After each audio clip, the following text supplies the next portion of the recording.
प्रभु यीशु मसीह के मधुर और मीठे नाम से आप सभी को जय मसीह की। आज परमेश्वर के वचन में आप सभी का स्वागत है। परमेश्वर पिता आज अपने वचनों के द्वारा आप सबको बहुत ऐसी आशीष को दे। पिता परमेश्वर आज अपने वचनों के द्वारा आपसे बोले और बातचीत करें। आज मैं परमेश्वर के वचन से जिस बात को बताना चाहती हूँ वो ये है कि अपने अंगीकार को दृढ़ता के साथ थामे रहें। जब आप परमेश्वर के समीपता में जाते हैं तो अपने अंगीकार को आप थाम करके जाएं। और इसी प्रकार से तो परमेश्वर का वचन हमें इब्रानी 4 उसका 14 में और उसका वचन हमें इब्रानी 10 उसका 23 में बताता है कि जब हम परमेश्वर के समीप जाएं तो हम किस प्रकार से जाएं। कई बार हम परमेश्वर के सामने रोते हुए जाते हैं, कई बार हम संदेह के साथ जाते हैं, कई बार हम दोस्त की भावनाओं के साथ परमेश्वर के पास जाते हैं और कई बार हमको लगता है परमेश्वर ने मुझे सुना या नहीं। कई बार हम सोचते हैं कि परमेश्वर हमने मेरे पाप को क्षमा किया या नहीं। लेकिन मैं आज आपसे परमेश्वर के वचन से बताना चाहती हूँ कि आप अपने विश्वास के अंगीकार को, अपने आशा के अंगीकार को थाम करके परमेश्वर के निकट जाएं। और इब्रानी 4 उसका 14 में तो इसी प्रकार से लिखा है, इसलिए जब हमारा ऐसा बड़ा महायाजक है जो स्वर्गों से होकर गया अर्थात परमेश्वर का पुत्र, तो आओ हम अपने अंगीकार को थाम करके रखें। अपने विश्वास के अंगीकार को, अपने आशा के अंगीकार को थाम करके रखें। जब शत्रु आपको बोले कि तुम पापी हो, तुमने पिछले पाप को स्मरण कराया, तब इस अंगीकार के साथ जाएं कि मैं यीशु मसीह की धार्मिकता में अपने पिता के पास आई हूँ। आपका ये अंगीकार होना चाहिए कि मैं अब परमेश्वर के बेटे यीशु मसीह में मैं धर्मी ठहराई गई हूँ। और इसीलिए आज परमेश्वर अपने वचन के द्वारा में अद्भुत आशीषों के बारे में भी बताना चाहता है। जब हम परमेश्वर के पास जाएं तो किस प्रकार से जाएं मैं आपको बताना चाहूंगी। परमेश्वर का वचन इस प्रकार से कहता है, क्या ही धन्य है जिसको तू चुनकर अपने समीप आने देता है। और परमेश्वर ने हमें चुनकर अपने समीप बुलाया अपने बेटे यीशु मसीह के द्वारा। इसलिए उसका वचन कहता है, इसलिए जब हमारा ऐसा बड़ा महायाजक है जो स्वर्गों से होकर गया अर्थात परमेश्वर का पुत्र, तो आओ हम अपने अंगीकार को दृढ़ता के साथ थाम रखें, क्योंकि हमारा ऐसा महायाजक नहीं जो हमारी निर्बलताओं में हमारे संग दुखी ना हो। लिखा है, वरन वह सब बातों में हमारे समान परखा तो गया परंतु निष्पाप निकला। हम कई बार गलती होने के कारण हम दोस्त की भावनाओं से परमेश्वर के पास नहीं आ पाते, या कई बार ऐसी हालात, ऐसी परिस्थितियां हमारे जीवन में आ जाती हैं कि हम परमेश्वर के सामने सिर्फ रोते और शिकायत करते हुए जाते हैं। परंतु परमेश्वर का वचन कहता है, इसलिए आओ हम अनुग्रह के सिंहासन के निकट हियाव बांध करके चले कि हम पर दया हो और वह अनुग्रह को पाए जो आवश्यकता के समय हमारी सहायता कर सकता है। उसी प्रकार से जब हम इब्रानी उसका 10वां अध्याय को जब हम पढ़ते हैं, उसका 21, 22 और 23 में इस प्रकार से लिखा है, और इसलिए कि हमारा एक ऐसा महायाजक है जो परमेश्वर के घर का अधिकारी है अर्थात यीशु मसीह, तो आओ हम सच्चे मन से कैसे जाएं परमेश्वर के पास। सच्चे मन के साथ, पूरे विश्वास के साथ, विवेक का दोष दूर करने के लिए हृदय पर छिड़काव लेकर और देह को सुजल से धुलवा कर परमेश्वर के निकट जाएं। और उसका वचन कहता है, वो वचन जो जल है, परमेश्वर का वचन कहता है, वो वचन यूहन्ना में लिखा जो वचन के द्वारा तुम शुद्ध हो, परमेश्वर का वचन कहता है। आओ हम अपनी आशा के अंगीकार को दृढ़ता से थामे रहें, जिसने प्रतिज्ञा की वो परमेश्वर क्या है, सच्चा है। लिखा, आओ हम अपने आशा के अंगीकार को दृढ़ता के साथ थामे रहें। और लिखा है, और जिसने प्रतिज्ञा की वो सच्चा है, यानी हमारा परमेश्वर सच्चा है। और इसलिए जब हम परमेश्वर के साथ जाएं तो अपने विश्वास के अंगीकार, अपनी आशा के अंगीकार को थाम करके जाएं। परमेश्वर के बेटे यीशु मसीह के द्वारा हम धर्मी ठहराए गए हैं, उसके लहू के द्वारा हम शुद्ध किए गए हैं। और इसलिए उसका वचन कहता है, जब गलाती 3 उसका 13 और 14 को जब पढ़ते हैं तो लिखा, यीशु मसीह हमारे लिए श्रापित बना कि हमें मोल लेकर व्यवस्था के श्राप से हमको छुड़ा लिया। क्योंकि लिखा है, जो काट पर लटकाया जाता है वो श्रापित है। और ये क्यों कर हुआ, परमेश्वर का वचन आगे कहता है, जो हमको मिलता है गलाती 3 उसका हम लोग 14 को जब हम आगे पढ़ते हैं तो इस प्रकार लिखा हुआ, या इसलिए हुआ मेरे प्रियो, ये इसलिए हुआ कि इब्राहिम की आशीष यीशु मसीह के द्वारा हम अन्य जाति तक पहुंचे। एक अद्भुत आशीष हमारे लिए रखी है। यीशु मसीह के द्वारा इब्राहिम की आशीष हम तक पहुंचे, इसलिए यीशु मसीह हमारे काट पर लटकाया गया ताकि हमको व्यवस्था के श्राप से हमको छुड़ा ले। और इसलिए आज परमेश्वर कहता है जब हम परमेश्वर के समीप जाएं तो हम बड़े विश्वास के साथ, सच्चे मन के साथ, हम यीशु मसीह की धार्मिकता में होकर, हम शुद्ध होकर उसके लहू के द्वारा परमेश्वर का वचन कहता है हम जब जाएं तो लिखा अपने विश्वास के अंगीकार को, अपनी आशा को थाम करके हम परमेश्वर के पास जाएं। और ये इसलिए लिखा है क्योंकि हमने यीशु मसीह के द्वारा अब्राहम की आशीष को पाए। और इसलिए जब अब्राहम के बारे में जब हम लोग पढ़ते हैं रोमी उसका 4 अध्याय में, तो इस प्रकार से लिखा है, उसने निराशा में भी आशा रखकर विश्वास किया। और लिखा इसलिए कि उस वचन के अनुसार कि तेरा वंश ऐसा होगा, वो बहुत सी जातियों का पिता हो। उसने विश्वास किया, परमेश्वर ने कहा है तो ये निश्चय मेरे जीवन में होगा। परमेश्वर ने कहा तेरा वंश ऐसा होगा और तू बहुत सारी जातियों का पिता होगा। उसने उस बात पर विश्वास किया। और जब परमेश्वर ने कहा तो अपने बेटे अब्राहम को बलिदान कर, तब वो चला गया अपने बेटे को बलिदान करने, क्योंकि उसको विश्वास था जिस परमेश्वर ने मुझसे प्रतिज्ञा की वो परमेश्वर मुझको निश्चय ऐसे वंश को देगा जो आकाश के तारों के समान और बालू के किनकों के समान होगा। और परमेश्वर ने आपको आशीष को दिया, अब्राहम की आशीष आपके जीवन में दी है। और परमेश्वर ने जिस प्रकार से अब्राहम से कहा तो बहुत सी जातियों का पिता होगा, वैसे ही आप भी हो सकता है ना आपका विवाह हुआ होगा, ना आपके बच्चे नहीं हो रहेंगे, लेकिन आप ये कह सकते हैं प्रभु आपने कहा है मैं तेरे वंश को बढ़ाऊंगा। और यह अब्राहम की आशीष यीशु मसीह के द्वारा आपकी है। आप भी इस विश्वास को, बड़े विश्वास के अंगीकार को थाम कर परमेश्वर के पास जाएं, परमेश्वर से कहें परमेश्वर आपने आशीष जो अब्राहम को दी वो आशीष आज मेरी है। और आपने कहा मैं तुझसे एक बड़ी जाति बनाऊंगा। तो परमेश्वर मैं आपका धन्यवाद करती हूँ कि आप मुझसे एक बड़ी जाति को बनाने जा रहे हैं। परमेश्वर आप मेरे वंश को परमेश्वर आशीष को देने जा रहे हैं। हो सकता है आपका विवाह भी नहीं होगा, लेकिन जब आप इस अंगीकार को करेंगे परमेश्वर आपके जीवन में अद्भुत कार्य करेगा। आप निराश होकर न जाएं कि प्रभु मेरा विवाह नहीं हुआ, प्रभु मेरे बच्चे नहीं हो रहे, लेकिन आप इस प्रतिज्ञा वचन को, अपने विश्वास के अंगीकार को दृढ़ता के साथ थाम करके उस अनुग्रह के सिंहासन के पास जाएं, उस दया के सिंहासन के पास जाएं जहां आप पर दया होगी। परमेश्वर का वचन प्रतिज्ञा करता है कि वो आप पर दया करेगा, वो आप पर अनुग्रह करेगा। और परमेश्वर का वचन हमें आगे इस प्रकार से बताता है कि और उसने मरे हुए शरीर, और लिखा है सारा की मरी हुई किसी दशा जान करके भी विश्वास में निर्बल नहीं हुआ अब्राहम, और उसने प्रतिज्ञा करने वाले को सच्चा जाना। और लिखा उसने निराशा में भी, लिखा आशा रख करके विश्वास किया। 100 वर्ष का हो गया और उसके मरे हुए शरीर और सारा की मरी हुई गर्भ किसी दशा जान करके भी विश्वास में निर्बल नहीं हुआ। ना आप विश्वासी होकर परमेश्वर की प्रतिज्ञा पर संदेह किया। मेरे प्रियो, आप विश्वास के साथ, शुद्ध मन के साथ, विवेक के दोष को दूर करते हुए परमेश्वर का वचन कहता है उसके निकटता में जाना है। वो परमेश्वर जिसने प्रतिज्ञा किया, वो परमेश्वर को इसने सच्चा जाना। अब्राहम ने अपने शरीर को नहीं देखा, सारा के शरीर को नहीं देखा, उसकी मरी हुई दशा को नहीं देखा, परंतु उसने जाना जिसने प्रतिज्ञा किया तेरा वंश ऐसा होगा और मैं तुझे बहुत सी जातियों का पिता करूंगा। वो अपने विश्वास में निर्बल नहीं हुआ।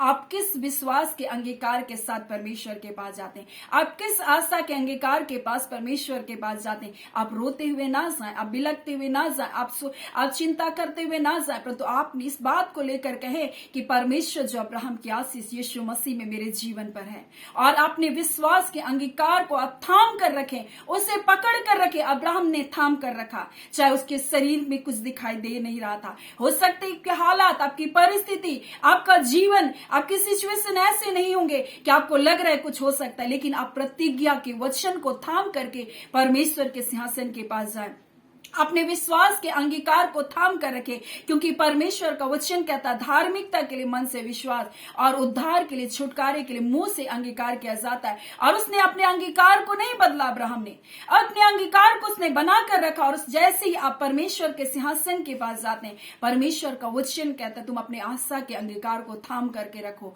और यहाँ आगे लिखा है नाविश्वासी होकर उसने परमेश्वर की प्रतिज्ञा पर संदेह किया और निश्चय जाना कि और लिखा है कि और पर विश्वास में दृढ़ होकर परमेश्वर की महिमा की। आप भी अपने आशा के अंगीकार में विश्वास के साथ दृढ़ होकर परमेश्वर की महिमा करें। जब आप परमेश्वर के पास जाएं, अब धन्यवाद देते हुए जाएं। अब परमेश्वर से कहें, परमेश्वर जिस प्रतिज्ञा को आपने अब्राहम के साथ की, मैं तुझे बहुत सी जातियों का पिता बनाऊंगा, वो आशीष मेरी भी है पिता।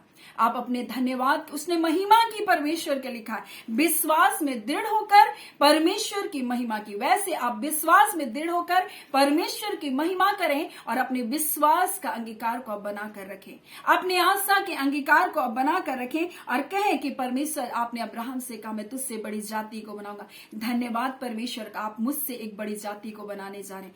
आप आगे लिखा, मैं तुझे आशीष दूंगा। जिसने अब्राहम को आशीष दी वो परमेश्वर आप मुझे भी आशीष देंगे। परमेश्वर ने अब्राहम को इस प्रकार से लिखा उसके बारे में, उसकी धन संपत्ति इतनी बढ़ गई, इतना सोना चांदी, इतने जानवर बढ़ गए कि उसके जैसा उस देश में कोई भी धनवान नहीं था। और वो आशीष आपकी आशीष है। आपको कुछ नहीं दिखाई दे रहा होगा, अब्राहम के जैसा आपको कुछ सूझ नहीं रहा होगा, लेकिन वो विश्वास में निर्बल नहीं हुआ, अपने विश्वास में वो बना रहा, अपने अंगीकार में वो बना रहा और विश्वास में दृढ़ होकर परमेश्वर की महिमा की। वैसे ही परमेश्वर कह रहा, आप अपने विश्वास के अंगीकार को थाम कर रखें। जब आप सिंहासन के पास जाएं, उस यीशु मसीह के द्वारा आप पर वो आशीष हुई है। इसलिए कहता, हमारा एक ऐसा महायाजक है जो स्वर्गों से होकर गया, हमारा ऐसा महायाजक है तो परमेश्वर के घर का अधिकारी है और उसी के द्वारा तो हमने इस आशीष को पाया। आज यीशु मसीह के नाम से वो सारी आशीष आपके जीवन में आ रही है। आपको परमेश्वर ने प्रतिज्ञा दिया है, वो कहता है मैं तुझसे एक बड़ी जाति बनाऊंगा और निश्चय वो आपसे, आपके जीवन में ऐसी आशीष को देने जा रहा है कि परमेश्वर आपसे एक बड़ी जाति को बनाने जा रहा है। परमेश्वर आपके जीवन में ऐसी आशीष को देने जा रहा। हो सकता है आपके लोग बीमारी में एक के बाद एक मर रहे, लेकिन परमेश्वर ने प्रतिज्ञा दिया कि मैं तुझसे एक बड़ी जाति बनाऊंगा। कैसे बनाएंगे मैं नहीं जानती, परंतु परमेश्वर आपने वादा किया है, आप मेरे परिवार में इस मृत्यु को आने नहीं देंगे। जिसने मृत्यु को हर लिया है, जिसने मृत्यु को जीवन में बदल दिया, वो यीशु मसीह के पास आप आए हैं। मृत्यु आपके जीवन का भाग नहीं है मेरे प्रियो। मृत्यु आपके परिवार में राज्य नहीं कर सकता, बीमारी आपके परिवार में राज्य नहीं कर सकता है। हाँ, अंधकार आपके परिवार में राज्य नहीं कर सकता, क्योंकि यीशु मसीह ने उसको क्या कर दिया, हरा दिया। उसने कहा ढाढ़स बांध, मैंने संसार को जीत लिया। उसने संसार को जीत लिया, तभी तो उसने कहा मैंने संसार को जीत लिया। अपने विश्वास के अंगीकार को आप थाम कर रखें। जिसने आपके लिए कोड़ी की मार सही ताकि आप आपको स्वस्थ प्रदान करे, जिसने मृत्यु को और उस अंधकार को हरा दिया ताकि आप जीवन को पाए। वो कहता है मैं तुझे जीवन देने के लिए आया, वरन बहुत आयत का जीवन को देने का आया। उसका प्रतिज्ञा कहता है कि अब्राहम को जिसने आशीष दी, अब्राहम को जिसने संपन्न किया, वही संपन्नता, वही आशीष आपके जीवन का भाग है। परमेश्वर का वचन इस प्रकार से कहता, और तेरा नाम महान करूंगा। मेरे प्रियो, परमेश्वर ने अब्राहम के नाम को महान क्या हो सकता है, शत्रु आपके नाम को खराब कर रहा है, शत्रु आपके नाम की निंदा कर रहा है, अपमान कर रहा है, परंतु परमेश्वर का वचन भजन संहिता 69 में इस प्रकार से यीशु मसीह के बारे में लिखा है। वो कहता है मेरी नाम धराई लज्जा अनादर को तू जानता है, मेरे सब द्रोही तेरे सामने हैं। वो कहता है मेरा हृदय नाम धराई के कारण फट गया। बोलता मैं बहुत उदास हूं, मैंने किसी तरस खाने वाले को तो ढूंढा। बोलता है मैंने किसी तरस खाने वाले की आशा तो किया, परंतु कोई नहीं मिला। लोग मेरे खाने के लिए इंद्रायण और मेरी प्यास बुझाने के लिए मुझको सिरका दिए। यीशु मसीह ये दुख आपके लिए सहा है ताकि आपकी नाम धराई को, आपके अनादर को वो महिमा में बदल दे। वो आपकी नाम धराई को, आपके नाम को महान करके परमेश्वर आपको आशीष को देना चाहता है। ये प्रतिज्ञा आपकी है। अपने विश्वास के अंगीकार को, अपने आस्था के अंगीकार को आप थाम कर रखें। परमेश्वर का वचन कहता है तू आशीष का मूल होगा, लोग आपके द्वारा आशीष को पाएंगे।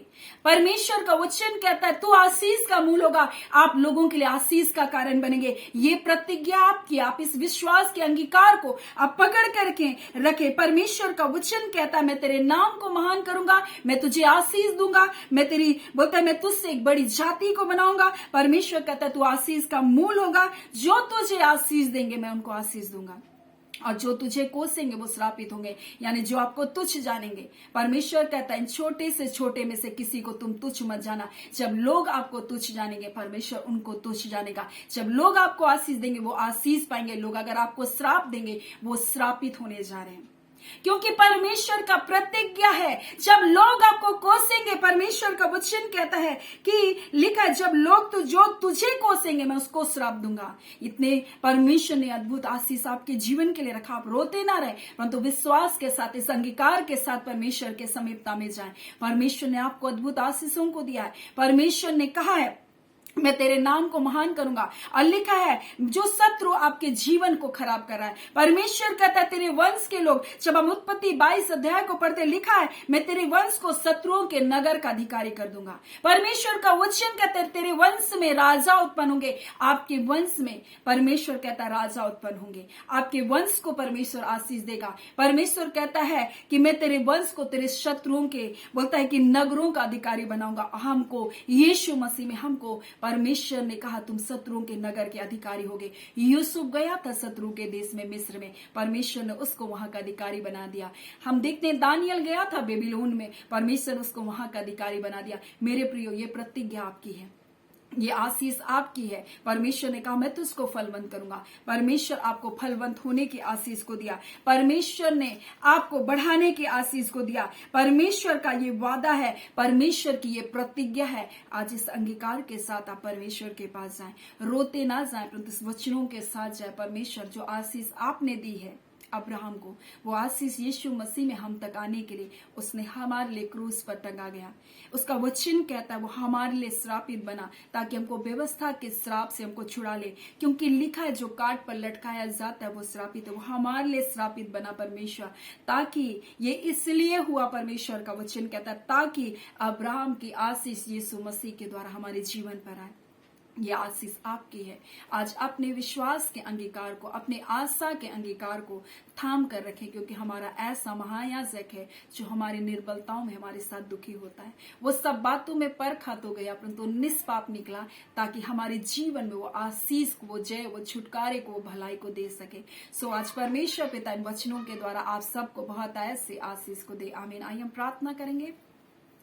धन्यवाद देते हैं जीवते सच्चे सामर्थी मेरे पिता परमेश्वर, प्रभु यीशु मसीह के मधुर मीठे नाम से पिताजी आपके निकटता, आपकी हुजूरी में आते हैं। ऐ खुदावन परमेश्वर, जो प्रतिज्ञा आपने अपने लोगों को दिया परमेश्वर, मैं तुझसे एक बड़ी जाति को बनाऊंगा। खुदावन रबंदा खाला रिबा शिखीरी नबा, आज इस आशीष को प्रभु जी मैं आपके बच्चों के लिए प्रभु जी हाँ पिता घोषणा करती हूँ परमेश्वर, चाहे अपने जीवन में किसी भी हालात, किसी भी परिस्थिति में क्यों ना हो, परंतु आपने कहा मैं तुझसे एक बड़ी जाति को बनाऊंगा। आपने कहा मैं तेरे वंश को परमेश्वर बालू की किनकों के समान, आकाश की तारा मंडलों के समान परमेश्वर बनाऊंगा। संग के ऐसी आशीष को देने वाले परमेश्वर, आज परमेश्वर हो सकता है प्रभु अकेले, परंतु आपने प्रतिज्ञा किया मैं तुझसे प्रेम करूंगा, मैं तेरी संख्या को बढ़ाऊंगा, मैं तुझे आशीष को दूंगा। ऐसा प्रतिज्ञा करने वाले परमेश्वर, आज इस वचन को हम घोषणा करते यीशु के नाम से आपके प्रिय लोगों के जीवन में। आपने कहा मैं तेरे नाम को महान करूंगा। जिस नाम द्वारा, जिस अपमान से, जिस ठोकर से, जिस लज्जा से होकर आज गुजर रहे प्रभु शत्रु ने जो नाम को खराब किया, आज मैं यीशु के नाम से आपकी आशीष को बोलती हूँ, क्योंकि आपने कहा मैं तेरे नाम को महान करूंगा। मैं तुम्हारे नादर की संति तुमको दुना भाग को देने जा रहा हूँ। ओ रिबांदा काला रिबासी की पिता परमेश्वर, जो तुमको आशीष देंगे आज के बाद, वो आशीष को पाएंगे, परंतु जो तुझे छोटा, तुझे कोसेंगे, वो श्रापित होते जाएंगे। ओ खुदावन परमेश्वर पिता, आपने कहा मैं तुझे शत्रुओं के देश का अधिकारी बनाने जा रहा हूँ, मैं तुझे शत्रुओं के देश का अधिकारी बनाने जा रहा हूँ प्रभु। आपने कहा वह शत्रु जब तक इन पर दबाव डालते, इनको नीचा करते रहे, इनका अपमान करते रहे, परंतु आज इनके शत्रुओं का अधिकारी आप बनाएंगे। तेरे वंश में राजा उत्पन्न होंगे। मैं तुझे आशीष दूंगा। अब्राहम को आपने फलवंत किया, और परमेश्वर उस देश में उसके जैसा कोई धनवान नहीं था। ये आशीष को, ये ब्लेसिंग को मैं यीशु के नाम से आपके लोगों के लिए खोलती हूँ, क्योंकि ये प्रतिज्ञा, ये परमेश्वर, ये पिता, इस परमेश्वर इस आशीष को देने के लिए आपका बेटा यीशु मसीह क्रूस पर टांगा गया, काट पर टांगा गया यीशु प्रभु, और वो काट पर टांगा कर हमारे लिए श्रापित बना, ताकि हमें श्राप से छुड़ा ले प्रभु। हम आपका धन्यवाद करते हैं। ये ब्लेसिंग को प्रभु आपके लोगों के लिए पिता इस घड़ी परमेश्वर प्रभु जी घोषणा करती हुई यीशु के नाम से वो सारी आशीष इनके जीवन में आए। हाँ पिता परमेश्वर, जब शत्रु इनके पाप को दिखाता है, शत्रु जब इनको बीमारी को दिखाता है, इस बात को दिखाने वाले हो जाए खुदा यीशु के नाम से कि आपने इनके लिए कोड़े की मार सा, आपके लिए हाँ पिता इनके लिए आपने अपमान को सा, ये यीशु मसीह आपने परमेश्वर पिता इनके लिए अद्भुत कार्य को किया प्रभु जी, ताकि इनका जीवन बचाया जाए, इनका जीवन अद्भुत आशीषों से भर जाए। खुदावन परमेश्वर, हाँ पिता मसीह यीशु में धर्मी बनाए गए, हम आपका धन्यवाद देते हैं। खुदावन परमेश्वर जितने बीमारी में यीशु के नाम से सी घड़ी चंगे किए जाए, हर निर्बलता दुर्बलता अंधकार की शक्तियां तोड़ी जाए। ऐ खुदा अपने मुंह के अंगीकार को प्रभु, हाँ पिता अपने विश्वास के अंगीकार को ये बनाए रखें पिता।